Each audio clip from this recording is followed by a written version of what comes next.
Welcome in to another episode of Necessary Roughness right here on Bite Size Sports. As always, I'm your host, John Boyd, joined by my lovely co-host, Ben Parker. We're going to talk a little bit of free agency recap.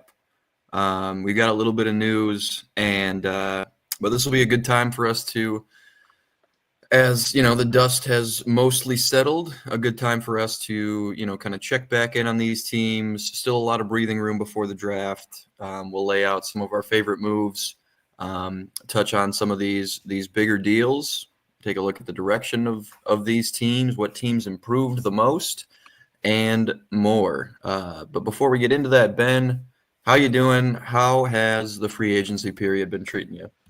Well, last week wasn't too good, man. I had to do it without you, so I'm a whole heck of a lot better tonight. Goodness gracious. It's tough to host a show for an hour, especially when the star isn't there, okay? So I'm glad you're back, man. the star is generous, but yeah, thank you. No, it's much easier. It's you don't notice like even if you're like talking to people all day, if you sit in front of a screen and record for like 45 minutes trying to avoid dead air, like you notice it in like your voice. You're like, man, I've been constantly talking for 45 minutes. I've noticed that's still a little tough. But no, thanks again for filling in, man. That was it was a great show, and it was great to keep us on track, give the people what they want a little bit. But now we're back. Before we jump into everything, there's a couple things we're going to cover at the top. The last thing we're going to get into today is our favorite free agency moves of the offseason. So if you're in the chat, drop your favorite free agency move in the chat, and we will talk about it at the end, whether that's just a fit with a team. If you think, somebody got a good price on a player you like, or maybe it's just, the one of the players your favorite team brought in. But let us know in the chat what yours were. We'll talk about ours and those at the end of the show here. But before we jump into that, there is some noteworthy transactions that took place over the weekend. I think it was Saturday. It's been about two and a half seasons of T. Higgins trade speculation that has finally been squashed, and it feels like it took that trio of Joe Burrow, Jamar Chase, and T. Higgins kind of carrying the entire team to almost the play. Like that hot streak they went on as a trio seemed to sort of, corner them into running it back with that group and trying to figure out what they can do elsewhere. They haven't yet addressed one of the top 5 edge rushers in the league that's on their team, who happens to be one of maybe 3+ players on their defense right now. But they did prioritize bringing back Jamar Chase and T. Higgins at an astronomical average annual value of $68.5 million between the two of them. These extensions, I'm sure, lighten the cap hits early on, but the piper will be paid. As much as cap inflation is coming down, and you can sort of forecast for those things. This is a relatively cash poor organization that did fork over a lot of guarantees into escrow for these two big time extensions. Ben, what is your take sort of on this coupling of moves as a team building strategy? You've got a franchise quarterback on his second contract, big time extension, and now you've got 2 premier wide receivers. This contract not only makes T. Higgins the highest paid wide receiver 2 in the league, it makes him the 9th highest paid receiver in the league in general. And of course, now this is a market-setting deal for Jamar Chase. A competent organization like Minnesota getting out in front of Justin Jefferson's extension makes his number look pretty darn manageable now that the Bengals waited out the Myles Garrett extension after going on record saying they'd make Jamar Chase the highest paid non-quarterback. Really screwed themselves there. But what do you think of this as sort of a team building strategy as you kind of think about past examples that were like this? And, do you think it handcuffs them as they look to fill out the rest of this roster? It does handcuff them. If I were going to do this in an ideal world, like in a vacuum on Madden, I would pay Burrow, pay Chase, which is still huge by themselves, right? Just those two. And then I would trade Higgins and get as much as I could for him, and life goes on. Life isn't a vacuum, though. It's real life, man. And there's people that have opinions, and there's lots of voices. And the big voice was Joe Burrow speaking up and saying, Burrow's never complained about the offensive line sucking his whole career with Cincinnati, right? He doesn't even seem to care. He's like, I'll get rid of the football when it's time, But he wanted those two wide receivers. And my thought is, if it was the 10th best quarterback in the NFL, I'd tell him the heck with it. You just need to get over yourself. You're not the GM. You're the player. But he's not. He's one of the four. Cincinnati's lucky to have him. And I just personally, if I were in that building, I wouldn't want to go down the road of ticking off Joe Burrow and maybe having 2, 3, 4 years of unhappiness, and maybe the unthinkable where he actually asks out at one point because he's so unhappy with the Bengals not being able to, A, sign some players, but especially, B, not sign his favorite players, T. Higgins and Jamar Chase. So for that reason alone, I'm glad they did it, even though it's not really the way I would go about building a roster. So, right. And I mean, the Dolphins are sort of in that realm right now. Yeah. And it's not quite as astronomical for either of their big time guys, but Tyreek Hill's deal was market setting when he signed it.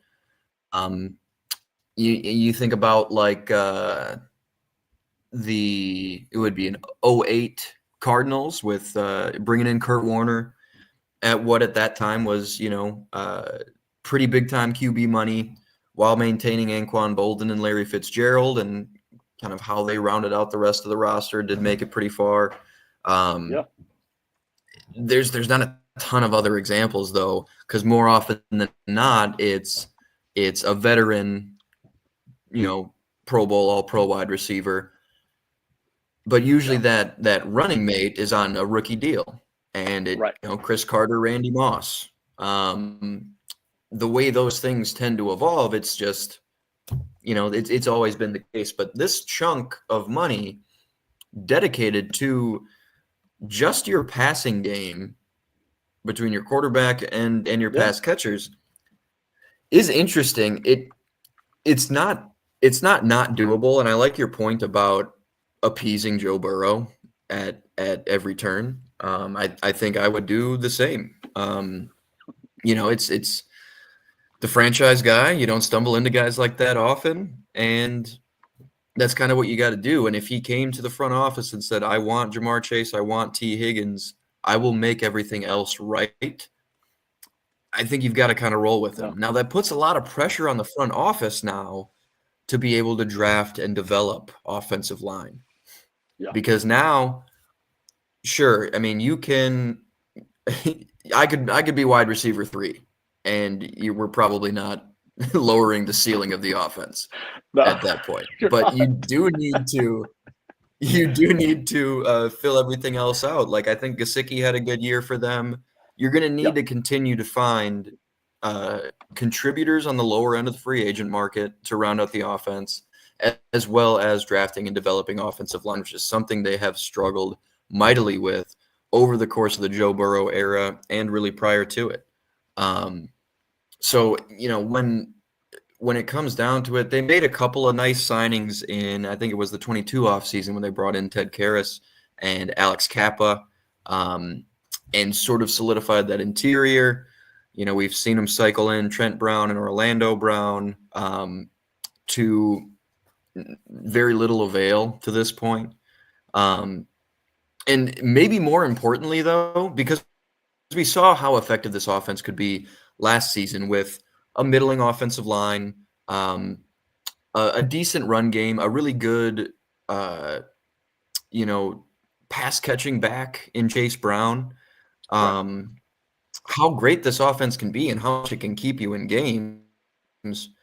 And so as much pressure as there's going to be on this front office to develop offensive line, there's going to be even more pressure on rounding out this defense with the resources they'll have available at that point. Yes. Now, is this going to, more so than against the salary cap, but against the pockets of the ownership, I wonder if this just doesn't allow them, as, again, one of the more cash-poor ownership groups in the league, to extend Trey Hendrickson and give him some more cash flow. Again, this is a top 5 edge rusher for the last couple of seasons. If that's not something you've come to realize, because the Bengals have been the shit show they have for a couple seasons, particularly on that side of the ball. I mean, it's, we're talking Myles Garrett, we're talking Max Crosby, we're talking Bosa Parsons, and then it's Trey Hendrickson conversation time. You know what I mean? Yeah. Like, he's that level of player. And I wonder if you're just not going to have the liquid assets as an ownership group to guarantee any more money this offseason. And are you going to have him now either holding out? He doesn't seem like the begrudging type, but he's getting ornery. Right. This is a guy who should have been extended and gotten raise last offseason. And now you're going to roll into another season where he's going to be coming up on expiring before you can probably guarantee another huge chunk of money. So I think more in that sense than necessarily against the salary cap, it might hamstring them a little bit. But that being said, you moved on from Lou Anarumo. I guess he wasn't putting enough lipstick on a pig with, this gross defense you fielded from a talent perspective. But, maybe they'll be able to dress it up a little better going forward. But I think that's what's going to be most difficult, is figuring out this defense around a core that even Trey Hendrickson is 30. Your other really good players are Logan Wilson. It looks like Mike Hilton's going to be walking. There's a lot riding on a guy like a Dax Hill, who you haven't necessarily had first-round production and first-round play from to this point. BJ Hill is back, but you're going to have to round out the rest of that group. Sam Hubbard's it's not a great spot to be in, and there's a lot of ground to make up on that side of the ball. So I think this sets your floor, keeping this trio in the building, probably around that 8-9 wins, just because of the amount of points they're going to be able to put up and the chemistry they have and the connection they have. So that's valuable. It really is, because you can have a lucky offseason. You can hit all green lights going down the highway on a given offseason. And with this core in place, you might be able to do that. But like you said at the beginning, if it wasn't, a demonstrative message from Joe Burrow saying, listen, I need T. Higgins back, or they're going to have some issues, then at that point, like, from an asset management point, from a resource allocation standpoint, this was one of the more obvious trade T. Higgins last year and recoup some assets. Yeah. But here we are, and they did the same thing with Jamar Chase. Were you ever seriously not going to extend Jamar Chase? No, it's fucking Jamar Chase. So why are you trying to play hardball after you told him, oh yeah, we're going to make you the highest paid non-quarterback in the NFL. Don't you worry. And then Myles Garrett signs for $40 million a year on an extension. And then that finally lit a fire under these guys. Like, okay, we can't keep letting other people set the market.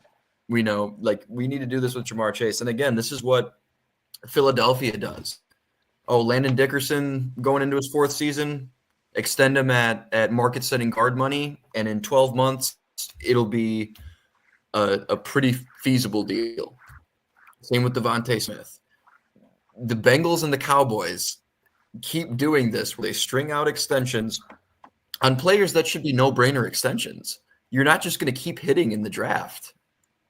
So it's frustrating to see them kind of waste essentially $5 million a year when you could have paid him right after Max Crosby in that 24-hour window when Max Crosby was the highest paid non-quarterback at 35.5.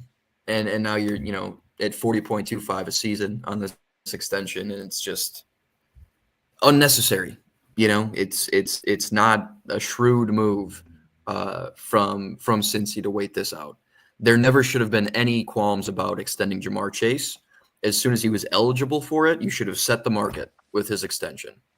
Because by this time now, he would have been the 7th highest paid non-quarterback, and you'd be feeling all right about that because you have him locked up. So I don't understand that portion of it. Any final takes on the Bungles? Final thought is Bengals ownership can't and won't come out and tell us if they can't do any more cash deals because they're out of cash, or if they just don't want to. And listen, I've read from a lot of people in Cincinnati, and nobody's really seems to know the answer because the Bengals ownership doesn't want anybody to know the answer. If, for instance, you're the Bengals owner and you're out of cash for the next 2 seasons, you're like, I can't do anymore. I'm literally just out of cash flow, right? You wouldn't want everybody else around the league to know it because then they would be able to predict what you're going to do. They could say, well, that guy's not going to get re-signed. That guy's not going to re-sign. They got leverage over you now. All the other franchises would have leverage. If, on the other hand, you're the Bengals ownership and you've got the cash that you actually could maneuver and make some deals, but you just don't want to spend it, well, now your reputation gets even worse. You will be trashed by everybody on your team as well as everybody in the media nationwide.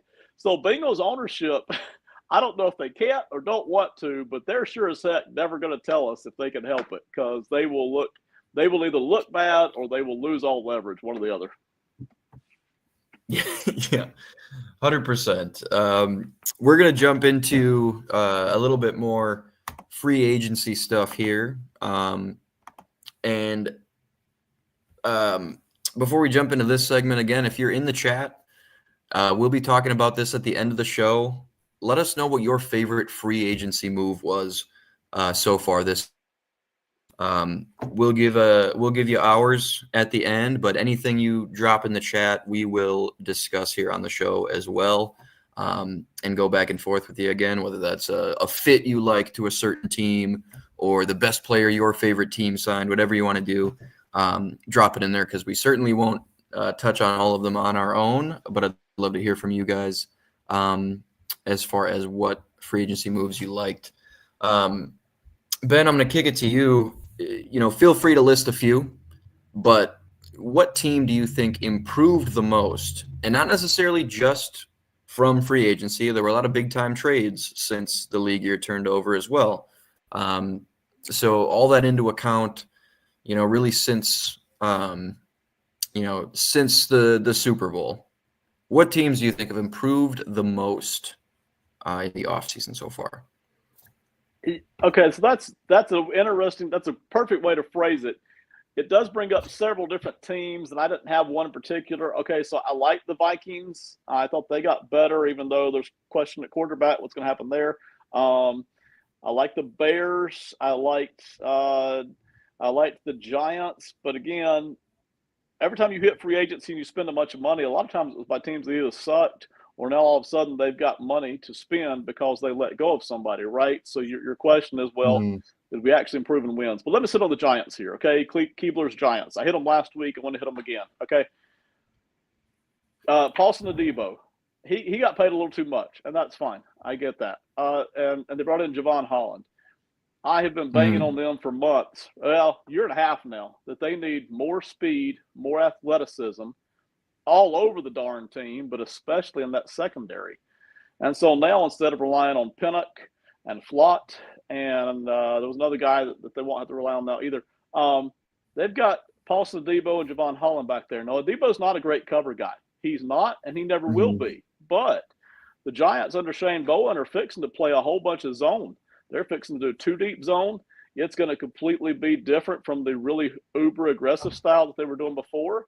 And that is where the speed and the athleticism does fit here from Paulson Adebo and then Javon Holland as well, who I think kind of an underplay a little bit when you look at what some of the other safeties got. So I like the fact that since they are switching over to zone, a lot of 2-deep, they brought in 2 fast, athletic guys, and they can still do that again on the draft if they want to. There's no reason not to. But I like that. Yeah. Does it make the Giants any wins total better? Probably not, okay? But at least they're not getting burnt in that secondary in terms of, hey, we're just flat out slow. You can't be slow in your secondary. You can't be unathletic. And the Giants, unfortunately, were that. They are now better in that category. Not necessarily better in coverage one-on-one, but this should help the secondary in that respect. Yeah, exactly. You won't have to, you won't need to get starting snaps from Dane Belton and Cordell Flott, like you mentioned. Yeah. Now you've got John Holland and Tyler Nubin back there. You add Paulson Adebo to that room. We talked about him as a guy. We thought the Saints should prioritize re-signing, if they're going to prioritize anybody. And they kind of took the other, we spoke out of both sides of our mouths. They kind of took our other advice of stop re-signing. So more power to them. A couple other teams I wanted to mention. Of course, my Vikings. They did the damn thing. I've got a piece coming out on zonecoverage.com tomorrow called "Kwesi Did What He Set Out to Do." This is the culmination of that whole competitive rebuild. All these vague press conferences and figurative descriptions of how he was going to aggressively attack free agency. And Kevin O'Connell being as blunt as to say, hey, we need to fix the offensive interior. We gotta give the quarterback time. And they've done that. Not only do you bring in an upgrade at center, particularly if he's able to stay healthy, the next stuff with Ryan Kelly is scary. But Will Fries, who's coming off a bone break, as opposed to, something with a ligament, I think he's going to be just fine. And you're bringing over 2 guys with chemistry playing next to each other.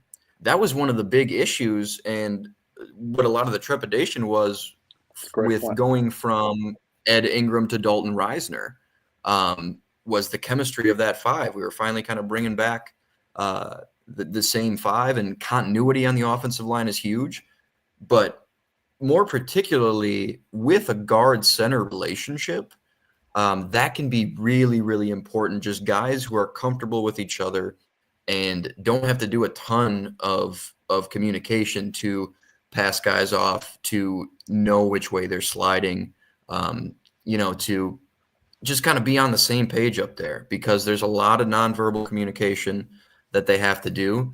And having that, just kind of importing that chemistry to the offensive line, to the interior, where the guys on their way out were both bottom 5 in pressure rate allowed at their position, Garrett Bradbury and Ed Ingram.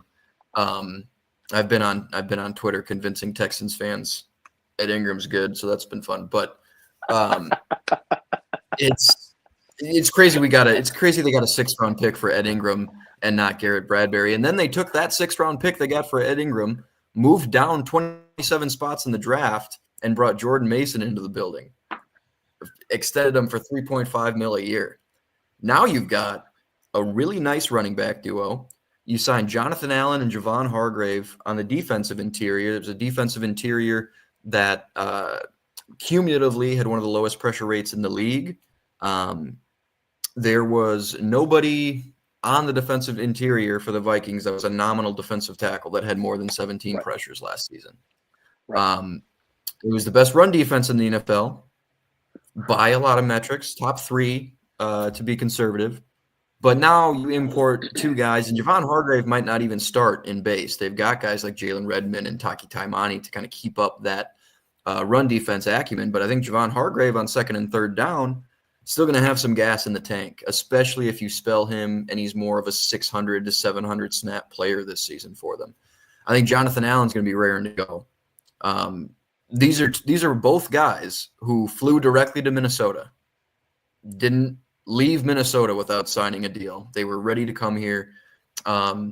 And you played those cards of having, one of the best rated franchises in how they take care of players' families, nutrition, the workout rooms and all that stuff, recovery regimen, everything, people rave about.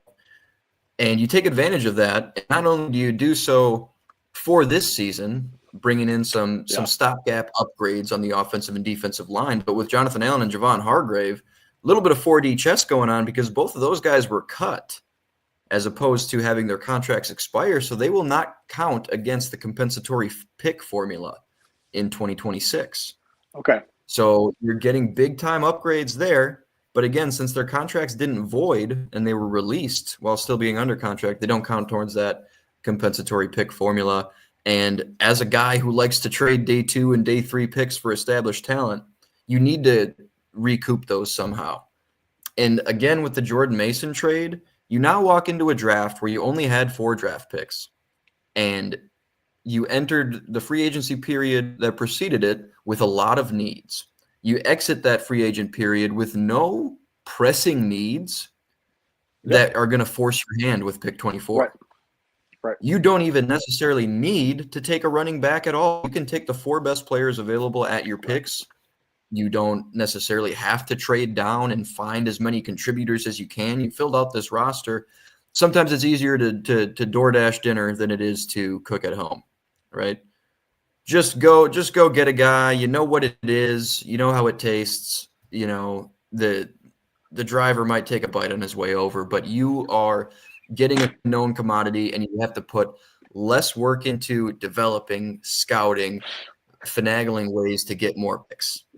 And they set themselves up for that beautifully.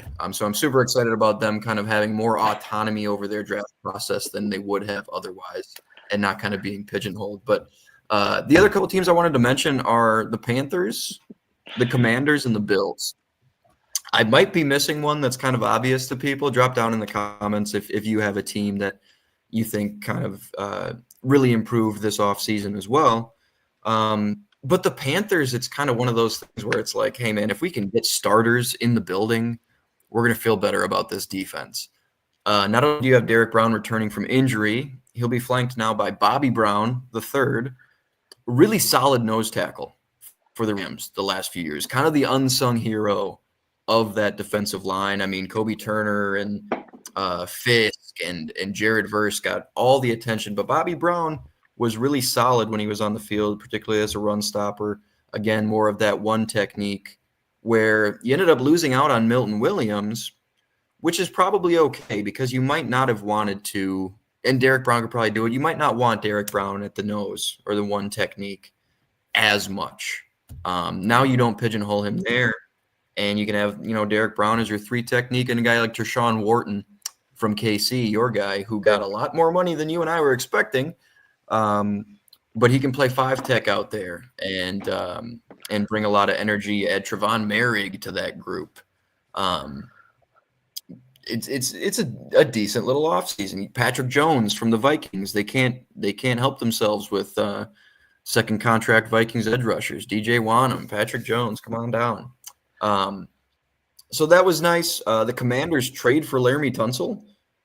That one was out of nowhere. Again, we brought up Laramie Tunsil is second in pressure rate allowed over the last 3 seasons, behind only Tristan Wirfs in that category. And they got him from Houston for pennies on the dollar. You trade for Deebo Samuel, which Deebo Samuel right now, I'm not going to say is Deebo Samuel of 3 years ago. I'm not entirely sure what he's going to have left in the tank at that number. But Deebo Samuel with a Cliff Kingsbury offense, I think could be really, really interesting, especially the way Jaden Daniels operates it. Now you've got an outlet for all these, like you had Terry McLaurin house and screen passes, and you were doing a lot of this horizontal passing game without a real true blue kind of run after the catch guy. Now you've got that. And you kind of replace a De'Ami Brown with that. But I like that move. And then for the Bills, Now, two of these players are going to miss the first 6 games of the season, I hear, in Michael Hoyt and Larry Ogunjobi for suspension. But I really like what they did to the defensive front, importing Joey Bosa, Larry Ogunjobi, and Michael Hoyt.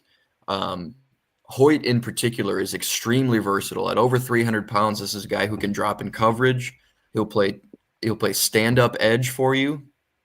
He was a nominal outside linebacker for the Rams at over 300 pounds. Really, really fun archetype to move around there. Now you kind of upgrade that AJ Epineza role, that heavy-handed,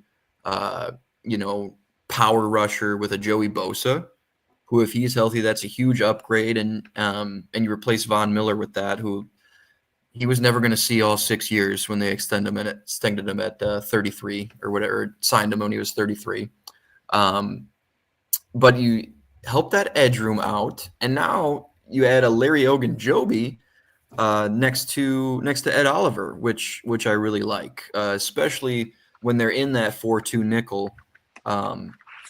As long as they're not trying to stop the Ravens' run game out of it, I think Ogunjobi and Ed Oliver is a really nice duo on the interior to kind of figure that out, and then maybe you get a big 2-gap in D tackle in the draft. But a lot of work on that front for Buffalo, and you also add Josh Palmer to the receiver room, who's probably going to give it just as much, if not more, than Amari Cooper did last season. I mean, he's a very, very okay receiver. He is a starter, wide receiver 2 on some teams, I think, but wide receiver 3 on most. But again, the skill set complements that of Josh Allen. Like, look, I mean, he's got the same cannon that Justin Herbert does, and Josh Palmer made a lot of plays down the field for Justin Herbert. So any other teams, let us know in the chat. Any other teams you think we missed that are kind of obvious, hey, they did all this. Let us know, and we will certainly talk about them. Any other teams pop into your head, Ben, before we jump to something less interesting to me? No, just what you said about the Panthers, because I do like Trevon Merrick as well. Merrick is a good, solid player, but he's flexible. That is the best part about what he can do. And maybe it was a bit of an overpay, but free agency is basically full of overpays, right? Because you're bidding against other teams for these guys. I do like the flexibility there, and they're just trying to bring adults into the room. Yep. I don't know how super talented these guys are that are coming to this Carolina Panthers defense, but they're trying to just bring in good, solid play here. And that's a great place to start. And now start adding some talent in the draft and try to turn this darn thing around on defense. Yeah, I like it too. It's again, you're starting at the basement. So however many flights of stairs you go up, you're going to be better than you were last season. Especially once Derek Brown went down last year, it's like, all right, this is one of the worst defenses we've ever seen at the professional level. Just talent-wise. And they played okay. I think Ejiro Evero does a really good job coaching those guys up. I think schematically, once he gets some more talent in the room, I do have a lot of confidence in him as a DC. So we'll kind of see what direction that goes for them. And now this is kind of another, hey, let's go nuts in free agency a little bit, and let's see what we have with Bryce Young. We feel good about it, the offensive line. If the defense can keep us in more games, let's see what we can see from Bryce this season. So I liked that one as well. Although I'm always a sucker for the shit teams that make a lot of free agency noise. Not always, but, like the Christian Kirk Jags year, I was like, oh, look at the Jags. But, whatever. That's neither here nor there. So without talking about it too much and without talking about it the way he wants us to, I want to bring up how annoying Aaron Rodgers is. And it's perpetuated by all these talking heads. Any of the the Vikings are exploring all options, and Aaron's going to make his decision in 4 weeks. He's mulling it over. It's like, man, he's 41. years old. Who gives a fuck? He's not going to come here. The Vikings would be doing him an absolute favor by dropping him into this ecosystem to, and again, I think he was okay last season. He's still a really smart quarterback. He's still got the arm. Doesn't have the escapability that was really kind of the game changer for him in his prime. But, you're not getting 48-5 from Aaron Rodgers in 2025. It's not happening. It's not this thing of, Aaron Rodgers, that's a name I know. Drop him into an offensive ecosystem with the best wide receiver in football and a much improved offensive line and infrastructure, and you've got a Super Bowl contender. I mean, yeah, but you probably do with the kid you drafted at 10th overall too. And do you think, one, that Aaron Rodgers is going to enter a QB competition at 41? Because I don't. And two, do you think he's going to, foster and try to mentor JJ McCarthy much? Or do you think he's just going to kind of be like, I'd like my team to stay a little under the radar. I don't need the circus show in Minnesota, and it'd also be kind of nice if the Vikings spurning him just kind of forced him into retirement. I'd like to see him go to Pittsburgh, but at this point, like, what are you drawing out? There are 2, maybe 3 teams left that could even consider adding Aaron Rodgers. Pick one. How hard of a decision is it going to be to decide between Pittsburgh and the Giants? Pick one. Like, do you want to throw to DK Metcalf and George Pickens, or do you want to throw to a young phenom receiver that the likes of which you couldn't really develop any chemistry with last season in Garrett Wilson? You showed up to a room that had Garrett Wilson in it, and you said, okay, hang on, I need to get Randall Cobb, Allen Lazard, and Devontae Adams over here if I'm going to be able to do anything. I don't want to see just retire or just pick one. Like, this should not continue to get media coverage. And it's like headlines. It's like, per Diana Rossini, this and this and this, and his camp said this. All these people are just agent mouthpieces. They're just saying whatever Aaron's camp wants them to say. Breaking, Aaron Rodgers has interest in playing quarterback for the Vikings. So do the other 31. I'm sure he'd love that. Yeah. I'm sure he'd love going from Nate Hackett to Kevin O'Connell. Who wouldn't? That's not news. I'm sure everybody's thinking that in the back of their head that doesn't have a great team around them right now. Carson Wentz would love to play here. Breaking news.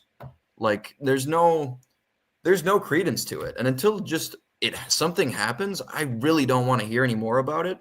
But you are just constantly bludgeoned with this, Aaron Rodgers this, or here's what Aaron Rodgers is thinking, or Aaron Rodgers is walking on a beach at dusk with a blanket around him. Who gives a fuck?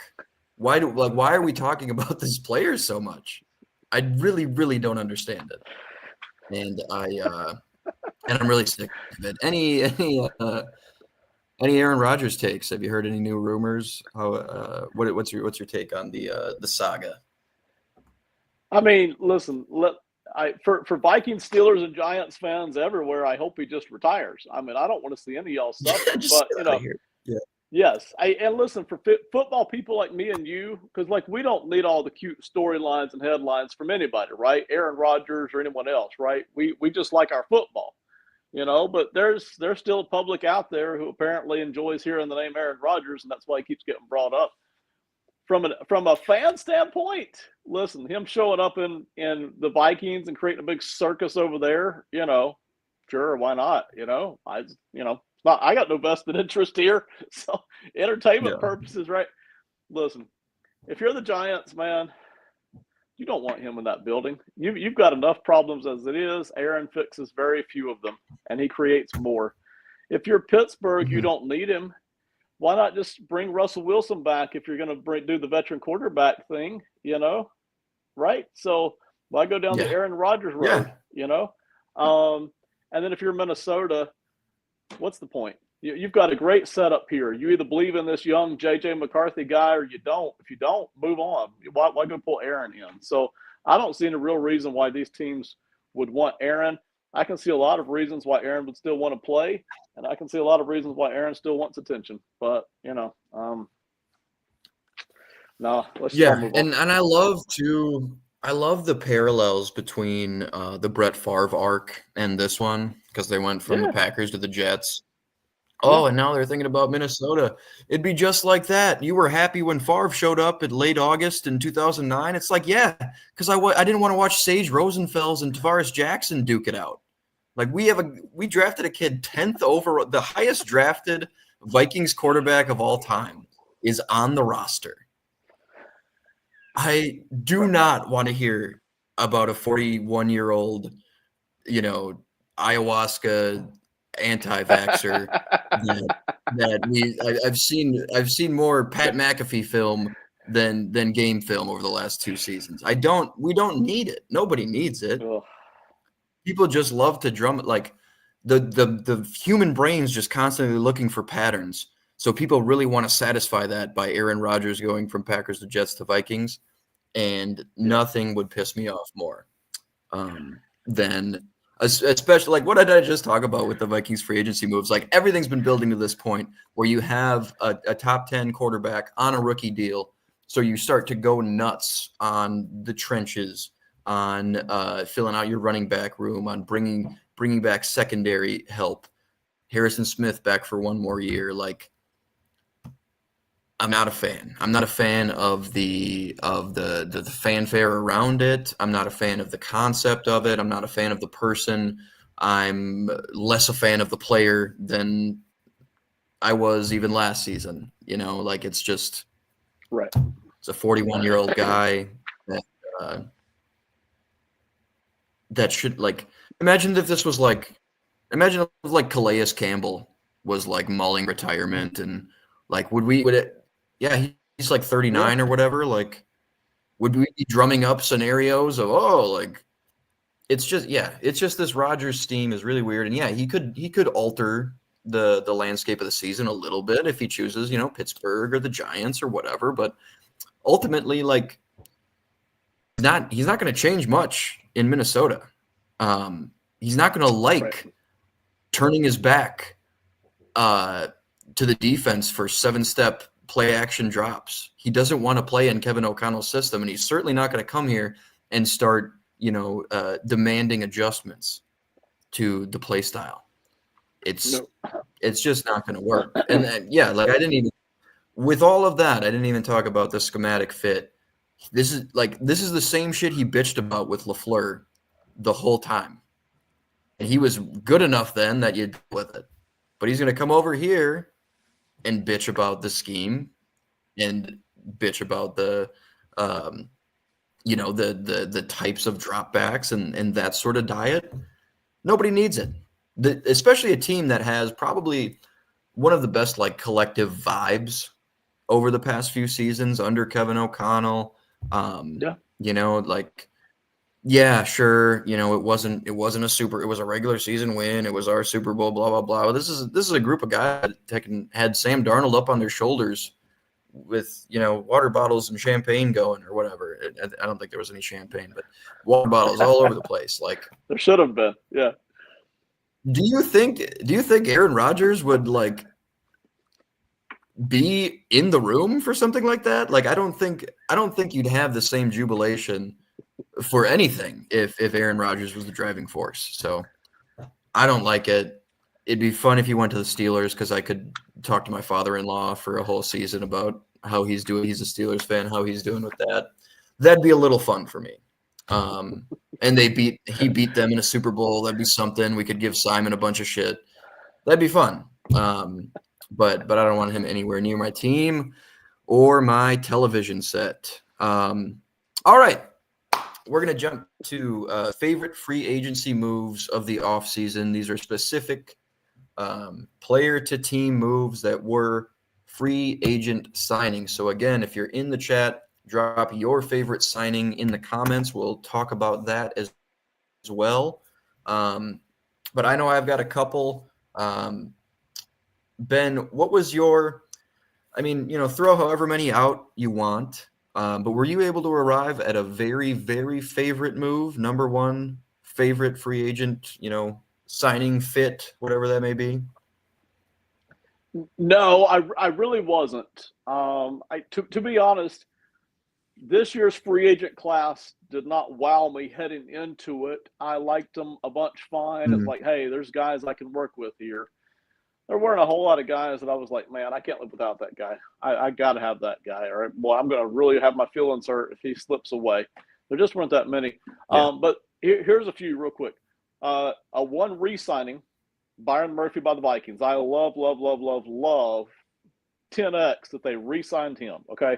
The Denver Broncos grabbing Evan Ingram at tight end, or a quiet signing, but I like that they're helping out Bo Nix. And I've even heard talk, and I agree with it, that they could even grab a tight end in the draft and just continue to help Bo Nix even more. Kind of do underneath stuff and yards after the catch stuff with giving Sean Payton even more weapons there. So I did like that. The Indianapolis Colts, while I wasn't necessarily thrilled that it was Cam Bynum and Charvarius Ward specifically, I'd love that they didn't let another offseason go by where they did not address the secondary. I mean, that secondary needed help, and they got help. So they got bigger, faster. They got better coverage skills in Ward. And that doesn't mean the other guys can't play, but now they move down in the lineup like we often talk about. And that doesn't mean they can't draft a guy in the secondary if they want to. A safety, another corner, they could still do that.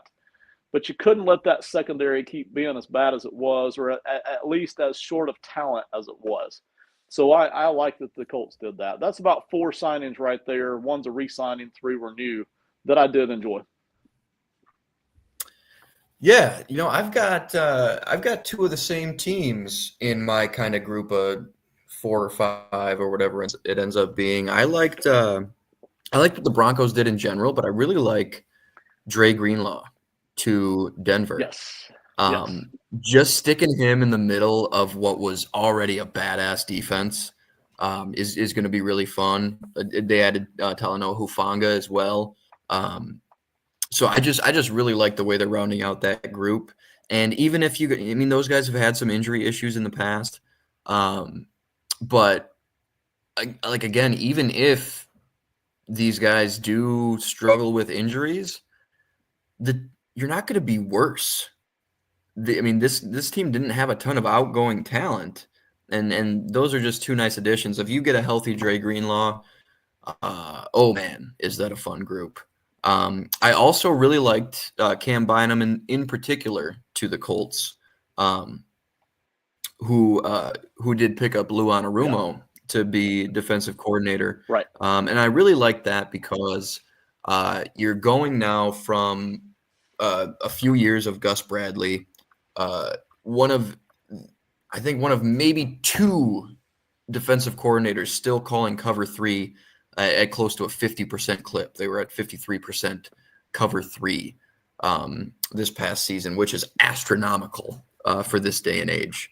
But they were a little beholden to, I think, what that entails as far as the skill sets you need to kind of put into a scheme like that. I mean, as soon as Anarumo came over, I texted our buddy Kev. I said, get ready to learn split safety coverages. And that's what Cam Bynum did for the Vikings under Brian Flores. The Vikings had one of the, I think, 3 or 4 lowest percentages of closed field coverages. So they were cover 2, cover 4, cover 6, as much as the team in the league. Them and Buffalo were very, very heavy split safety, middle of the field open coverages. So I think bringing Cam Bynum over, it's not as wild of a scheme that you see from Lou Anarumo, but game to game, he's kind of one of those guys who can really turn it up from a game plan's perspective, and Cam Bynum has a ton of experience in back end disguising. So when Anarumo does want to do a little bit of trickeration, I mean, the Vikings did a ton of like invert cover two, dropping the corners and bringing the safeties up, like all kinds of goofy shit that Cam Bynum's going to be really comfortable with if you need him to be the crux of that disguise. So I think that's really cool for them to bring over. And then the only other one I was big on, I talked about Bobby Brown moving on from the Rams, and they replaced him with Poona Ford, who spent some time in Seattle but had a really nice year for the Chargers last season. Chargers elected to bring back Jair Tart and let Poona Ford walk, but I really like sticking him in the middle of that defensive line. He's one of these guys who at like 5'11 and a half and 310, 315 is a really nice two-gapper, and he's going to kind of free up, a guy like Kobe Turner, a guy like this to really penetrate in the run game in particular. So I like that one. And then just kind of like a vibes one I was big on was Najee Harris to the Chargers. Just getting a bruiser into Harbaugh's offense, I think is really interesting. You're probably just going to get more from him than like a Gus Edwards as sort of that archetype. So that one I really like, and Najee's a decent pass catcher too, at least volume wise, and he's been pretty comfortable doing that kind of stuff. So might unlock a few things for them, but I think he just kind of falls right into the category of player they want running the football for them. So any other ones to touch on before we got out of here? My final is the Bears offensive line. Yeah. There are plenty of discussions about just how good they will be on the offensive line, and that's fine. But what I really like is the attitude change, is that we're not going to continue kind of half doing the O-line. We're not going to continue ignoring it in some off seasons. We're going to fix it. And if we don't get it fixed this off season, because you don't fix things in one off season usually, we'll work on it next off season, and we'll keep working on it until we get it where we want it. And so the attitude change there again. You've got three different guys that you brought in here on the offensive line, and it feels like, because Ben Johnson knows he ain't going to have what Detroit's got in one off season. It'll take 2, 3, 4 off seasons. But boom, we're going to address this. We're not going to keep letting this be an issue for Caleb Williams or for the run game, either one, So I really like that the Chicago Bears are getting after it, even though by next offseason, at least one of these guys they'll be looking to upgrade from. But hey, I like that they're doing that. Yeah. I do really like too, Ben Johnson coming in with no previous relationship and no attachment to these players. He just came in, watched some film, shit, sucks, cut him, let him walk. I'm going to trade for this guy. I'm going to trade for this guy. I'm going to sign this guy. I know Jonah Jackson. If I can get Jonah Jackson healthy, I'm comfortable with what he brings to the table. I'm going to go get a 4-time champ to play left guard for us. I do like that coming in and just saying, all right, let's cut it out, guys. Let's be a serious team right now. So I'm a big fan of that approach from Ben Johnson, and begrudgingly, another NFC North rival I did forget to mention. I really like DJ Reed to the Lions. Even if they promoted internally at DC, so it's not going to be an Aaron Glenn defense that's just going to punch you in the mouth at all costs. But with the departure of Carlton Davis, I think bringing DJ Reed in, you'll be able to, with him and Terry Arnold, kind of maintain that attitude in the secondary, right? Like DJ Reed is going to get paws on you. He is really, really sticky in man coverage. Neither he nor Arnold nor Carlton Davis are afraid to be a little grabby. But, make him call it. There's going to be games where you're getting away with a lot of shit.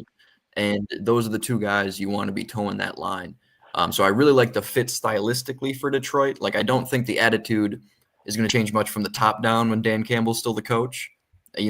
Whatever DC's in there, he'll be given a nudge like, hey, play riskier, play more man, press them more, punch them in the face. So yeah, I like that one too. That's the only other one I wanted to shout out. But that's all we've got for you today. All 50 or so of you live viewers, thanks so much for tuning in. We really do appreciate it. If you're watching on YouTube, drop a like on the way out, hit subscribe. We will have this show weekly and a bunch more stuff in between coming to the channel. We'll have some historical sports content over kind of the doldrums of the off season that Kev and I are working on, and a bunch more draft content coming to you over the next month or so. We kind of used this show to get a lot of the free agency stuff out of the way, because we'll, as part of our draft discussions, we'll talk about the states of these teams as we go as well. But we even skipped prospect of the week this week. We just wanted to, focus on these offseason moves up to this point, and we'll get a lot more guys to check out from Ben and Simon. And Simon's sending some film over to me that I can it's a little more easier for me to check out. So I checked out Maxwell Hairston. I've got an article coming out about him as well. The corner out of Kentucky. He ran a 4.28 at the combine, and that shows up on tape for sure. And I know Ben's got a few more his guys in his back pocket for the next few weeks here. So stick around. Again, thanks for tuning in. In the meantime, Ben, let the people know where else they can find you and the great work you're doing outside of this show. Yeah, thank you. A show that I just released 30 minutes ago while I was on air here, because I do another show right before yours, released it 30 minutes ago. It's on YouTube. The channel is Sports and Money KC, so you can type it in that way, or you can type in the show, which is Pro Football Plus, either or. Pro Football Plus, the show, Sports and Money KC. Anyway, the show we did, there were 3 of us. We did a rapid fire free agent show where we went through the top 3 largest contracts at every position. So you don't have to agree with us, but we did green, red, yellow, whether we liked it or not, and just boom, here's the money, here's the position, here's the player, here's the team.